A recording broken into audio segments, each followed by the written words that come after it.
and welcome to Current Trends in Language Teaching class.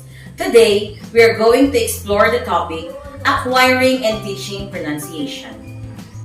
But before we begin, think of a speech sound in your first language. How do you think you make it? How do you think an L2 student learns it? How will you teach it to an L2 student? Language conveys meaning from one person to another through spoken sounds, written letters, and gestures. Speakers know how to pronounce the words, sentences, and utterances of their native language. The phonologies of languages differ in terms of how they use sounds and intonation patterns. Hard as this may be for many students to appreciate and difficult as this may be for teachers to teach. Talking about the sounds of language necessities, some way of writing down the sounds without reference to ordinary written language. For over a century, the solution for researchers and teachers in the much of the world has been the International Phonetic Alphabet or the IPA, which supplies symbols for all the sounds that could occur in human languages.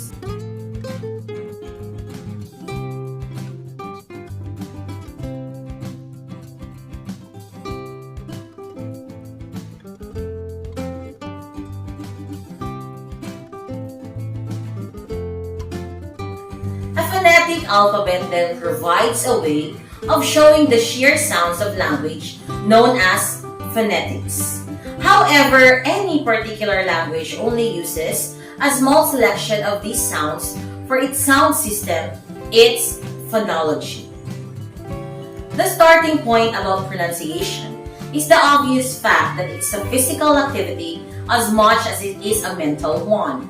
Speaking means coordinating a number of muscular processes ranging from breathing to rounding your lips. The control of most of this is not conscious. Few of us are aware of our tongue position when we say "o" or what we have to do when we make a stop consonant like "h." The science that studies these physical aspects of speech is called articulatory phonetics, and we cannot really go into the extremely technical processes involved in speech here. Figure 4.1, based on Cook in 1997, however, provides a quick digest of the salient processes in producing speech, as illustrated by examples from English whenever possible. Ultimately, speaking another language comes down to the control of all of this. As shown in the figure, we have to breathe out.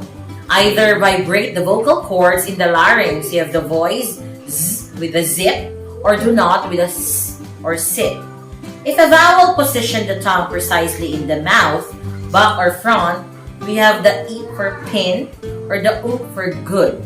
With the high-low u, we have the gun and the gon, and possibly shape the lips, rounded or unrounded. We have the u for the good and the e for the big. And either do not move the tongue or the pure vowels, you have the a for the con, or move it from one position to another like the diphthongs cone.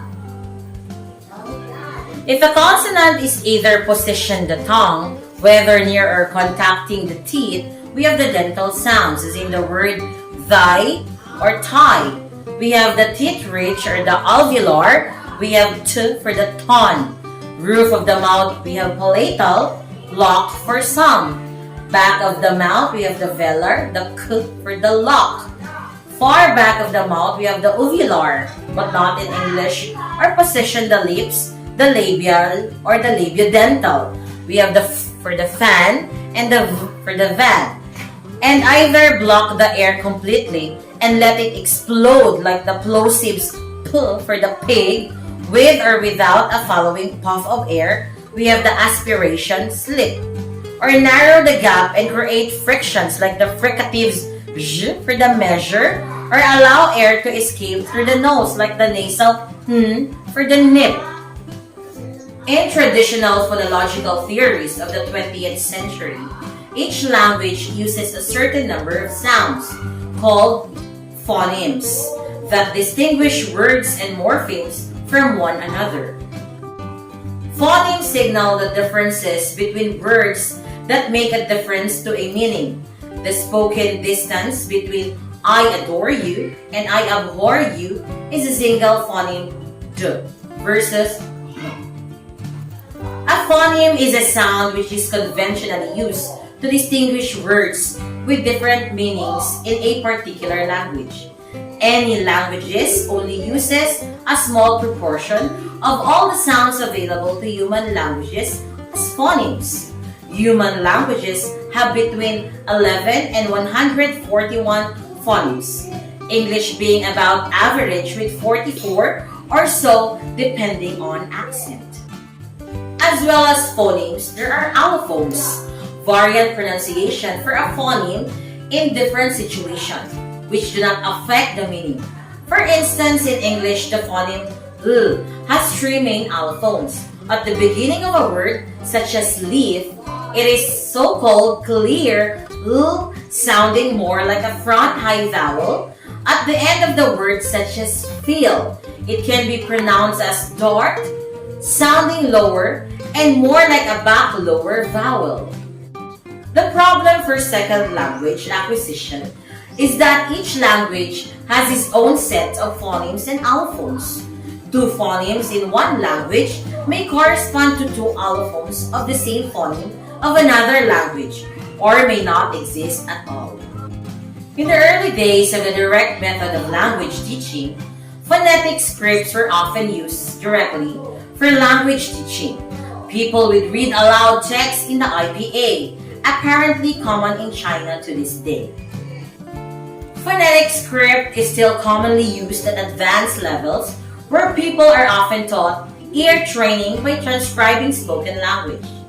Mostly EFL course books treat a phonetic script as a resource to be consulted from time to time, rather than as the main vehicle for teaching. The IPA charts for English can be seen pinned up in many classrooms. Over the years, the concept of phoneme has proved useful in organizing materials for teaching pronunciation. Even it has been largely superseded in much phonological research. Pronunciation textbooks like Sheep or Sheep of Baker 1981 present the student with pairs of words. We have car versus cow, or bra versus brow. This technique originated from the minimal pairs technique used by linguists to establish the phoneme of a language from scratch. You present a native speaker with a series of likely or unlikely pairs of words and ask them whether they are different.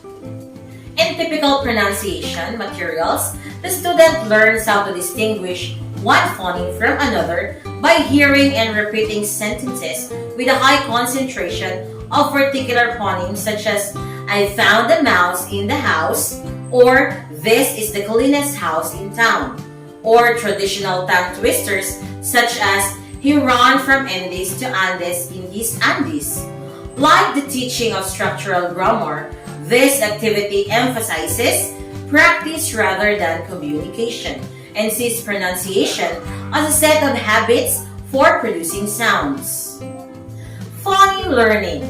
Traditionally, much research into the alto acquisition of phonology has focused on the phoneme. A classic example is the work of Whedon and William Nemser in 1991, who looked at phonemes and features in the acquisition of English by Austrian school children. They found that some phonemes improved gradually over time while others showed no improvement. The pre-systemic. At this stage, learners learn the sounds in individual words but without any overall pattern. They may learn the O in no, but not the O in coat. Transfer. Now that the learners start to treat the second language sound systematically as equivalent to the sound of their first language, they see the second language sounds through the lens of the first. Approximative. Finally, the learners realize their native sounds are not good enough and attempt to restruct the L2 sounds in a new system. They realize the sounds are not just variants of their native sounds. Learning below the phoneme level. For many purposes, the phoneme cannot give the whole picture of pronunciation, as well as the allophone mentioned above. The elements which make up a phoneme also need to be taken into account. Seemingly different phonemes share common features, which will represent a learning problem that stretches across several phonemes. Let us take the example of voice onset time, or the VOT, which has been extensively researched in SLA research. One of the differences between pairs of plosive consonants, such as the T and T and the K and K, is the VOT, the interval of the time between the consonant and the following vowel. The voicing of the vowel can start more or less at the same moment as the release of the obstruction by the tongue or the lips. This will then sound like a voice P as in boss, or G as in go, or the voicing can start a few milliseconds after the release of the plosives, yielding voiceless P as in pod, or K as in cod. The difference between voiced and voiceless plosive is not a matter of whether voicing occurs, but when it occurs, of timing relative to the moment of the release. We have figure 4.2, voice onset time, or the VOT in English, of the stops K and K. The distinction between voiced and voiceless plosive is matter of convention rather than absolute. Hence, it varies from one language to another. The Spanish K and K contrast is not exactly the same as the English K and K, because English K has VOT that starts at 80 milliseconds, but Spanish K has VOT of only 29 mils, almost overlapping with English G. This is shown in figure 4.2. Many theories of phonology see the phoneme as built up of a number of distinctive features. The English P and P contrast is made up of features such as fortis lenis. P is a fortis consonant said with extra energy like K and T, while P is a lenis consonant said with less energy like K and T. The voice P is a voiceless consonant in which the vocal cords do not vibrate like the T and the K, while B is a voiced consonant during which the vocal cords vibrate like the G and the D.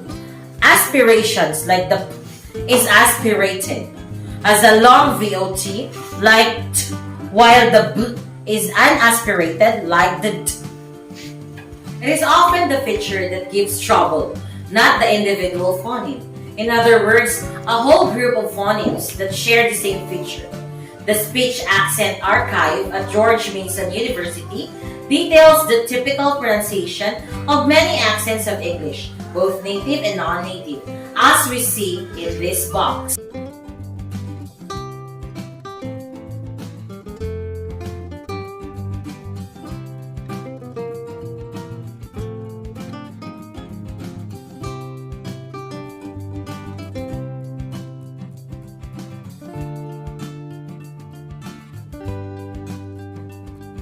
The phoneme is not an entity in itself, but an abstract way of bundling together several aspects of pronunciation.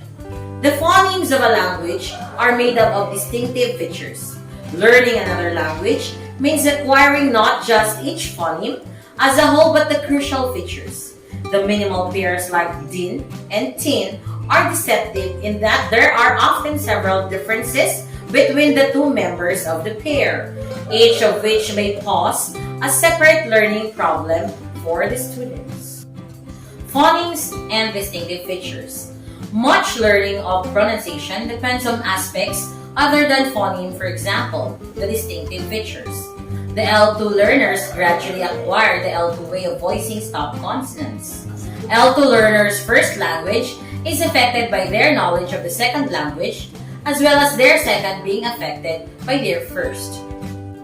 Learning syllable structure. How many syllables are there in Constitution? In fire? In autosegmentalism? How do you think syllables work in your own speech? One way of analyzing syllables is in terms of consonants such as t, and so on. Vowels such as E or I. The simplest syllable consists of vowels I for the word I, found in all languages. In English, syllables must have a vowel with the occasional exemption of syllabics N in button and L in bottle. The vertical line between N, button, and L shows they are acting as syllables. Another type of syllable combines a single consonant with a vowel, the CV as in tie for the word tie. In languages such as the Japanese, all syllables have this CV structure with few exemption. Hence, the familiar looking pattern of the Japanese words such as Miyazaki, Toyota, and Yokohama. A third syllable structure allows the combination of the CVC, as in the word tie. The CVC languages vary in how many consonants can come at the beginning or the end of the syllable. Chinese allows only one each, again resulting in familiar looking names like Chan and Wong. Syllables. A crucial aspect of language acquisition is the mastery of the syllable structure. Learners often try to make their second language syllable structure fit the structure of their first language by adding or omitting vowels and consonants. General ideas about pronunciation learning. Do you think your own accent gives away where you came from in your first language? In your second language? How important do you think the first language is in your second language pronunciation? Let us take note of the following terms. Transfer. It's carrying over elements of one language one knows to another, whether first language or second language to first language, or the reverse transfer, or indeed the third language and fourth language, and so on. Accent versus dialect. An accent is a way of pronouncing a language that is typical of a particular group, whether regional or social. A dialect is the whole system characteristic of a particular group, including the grammar and vocabulary, etc., as well as pronunciation. The L1 and transfer. Usually, it is very easy to spot the first language of a non-native speaker from their accent. The German speakers of English tend to say zing when they mean thing. The Japanese pray when they mean play.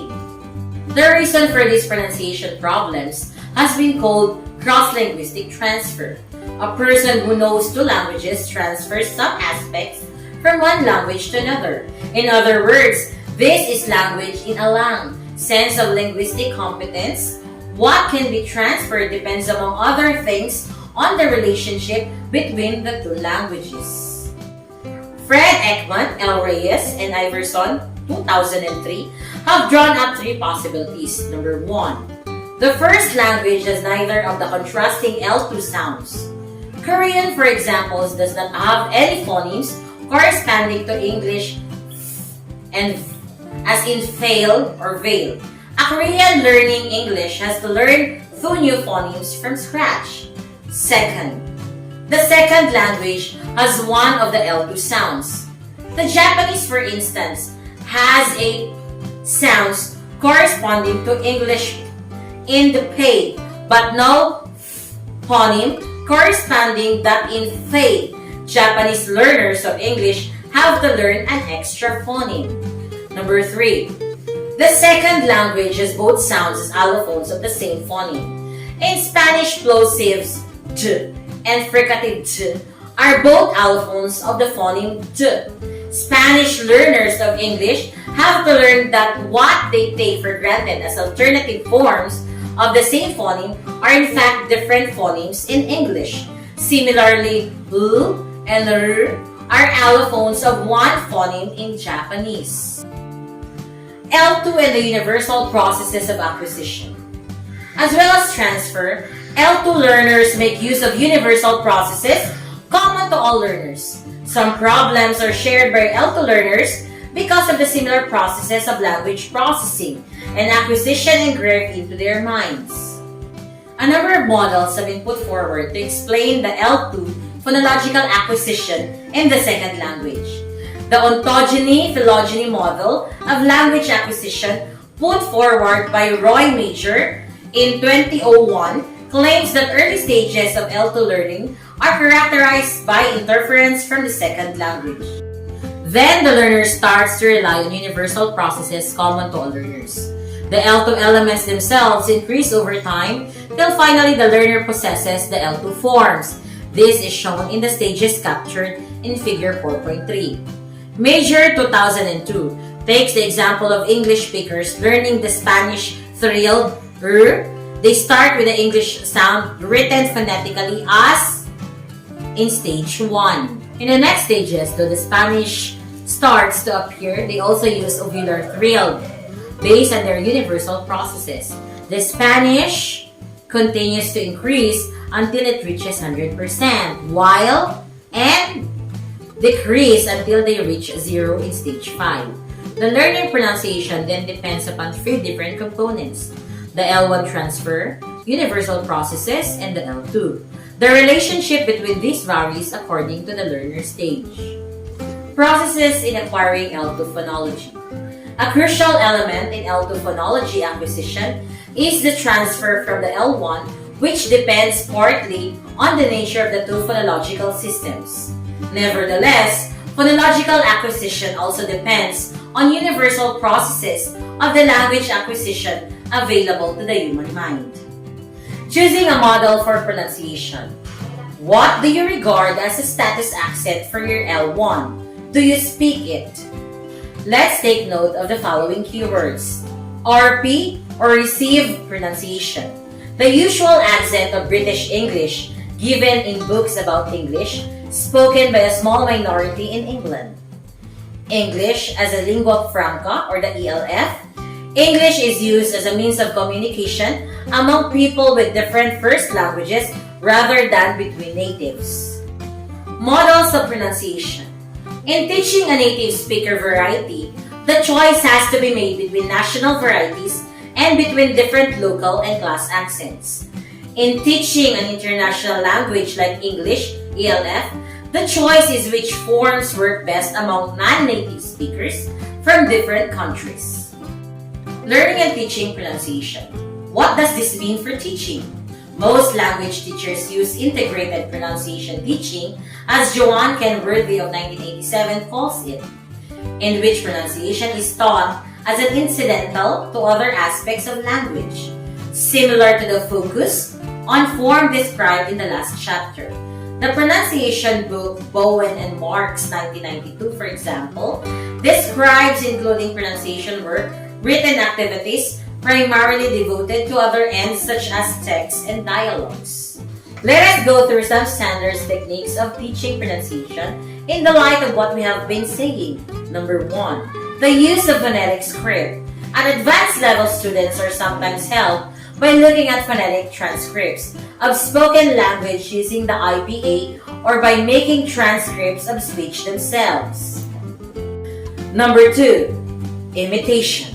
The repetition of words or phrases has been mainstay of pronunciation teaching. It is not only Henry Higgins who say, "Repeat after me. The rain in Spain stays mainly on the plain." Number 3, discrimination of sounds. The unilingual teaching believed that if you can't hear a distinction, you can't make it. This led to minimal pairs exercises, which the students have to indicate whether they hear lice, rice, or nice in the sentence. Number 4, consciousness raising. Given the rise of such approaches on F1F discussed in last chapter, exercises can be used to make students more aware of pronunciation in general. Say, listening to tapes to discover the speaker's sex, age, education, region, or the formality of the situation. In other words, rather than concentrating on specific aspects of speech, the students' ears are trained to hear things better. Number 5, communication. And the principle of pronunciation materials could use the actual problems of communication as a basic for teaching. For instance, the both natives and non-natives confuse 50 and 15 in real-world situation, shops, etc. Presumably because the final N sounds like a nasalized vowel rather than a consonant. The learning and teaching of intonation. What do you convey to someone else when you say John with your voice rising rather than falling? Do you notice when you make a mistake in intonation in the second language? Intonation is the way that the pitch of the voice goes up and down during the speech. Many ways of describing it have been tried. The analysis in the box shows a British-style analysis based on the nuclear tones. Significant changes in the pitch on one or more syllables, here reduced to 7 tones. The problem is that while people agree that intonation is important, they disagree on its function. Some say that it is used for making grammatical distinctions. Is going with falling intonation is a statement. Is going with a rising intonation is a question. Indeed, rising intonation is perhaps the most frequent way of making questions in French. But this explanation is only partially successful, as some English questions tend not to have rises. The WH questions, such as "What's the time?" usually have falls. Others think that intonation is used to convey emotion and attitude. Hello with a high fall sounds welcoming. With a low fall, hello, cold. With a full rise, hello, doubtful, and so on. Intonation also varies between speakers. The language of the world fall into 2 groups, the intonation languages and the tone languages. Chinese is a tone language that separates the different words purely by intonation. Lizi or the rising tone means pear. The lizi fall rise means plum, and the lizi means chestnut. The L2 learners have major problems when going from an intonation language, such as English, to a tone language, such as Chinese, and vice versa. Hence, people have found Chinese speaking English to be comparatively unemotional because the speakers are unused to conveying emotions through intonation patterns, while in reverse English, learners of Chinese make lexical mistakes because they are not used to using intonation to distinguish lexical meanings. Learning intonation. A major L2 learning problem is moving between the 2 major ways of using intonation in the world's languages.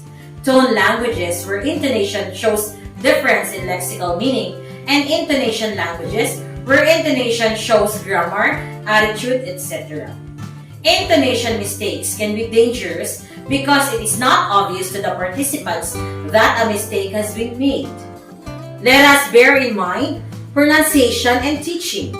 Pronunciation teaching should recognize the diversity of levels of pronunciation in a language, including phonemes, allophones, syllables, intonation, etc. The learning of pronunciation involves aspects of the learner's first language, universal learning processes, and aspects of the second language. Teaching has mostly made use of conventional techniques of phonetic scripts, imitation, sound discrimination, and communication. Students can also be made more aware of sound features of the language. I hope you learned a lot on the topic, acquiring and teaching pronunciation. This is Desiree S. Rama. Thank you for watching.